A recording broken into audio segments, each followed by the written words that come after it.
Hi everyone, in front of me I've got a REALME C73 and let me share with you how to reset camera preferences on this device.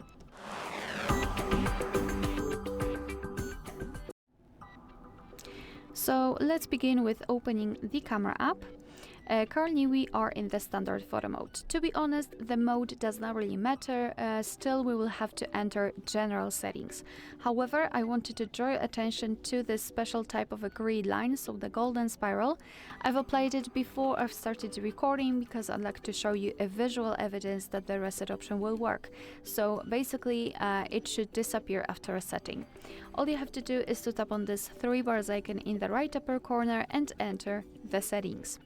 Now let's scroll down to the very bottom and find Restore Defaults, tap on it and tap on it again to restore everything. And as you can see, we just got back to the camera and the grid lines, so this golden spiral is now visible, which means that we just successfully restored all camera defaults.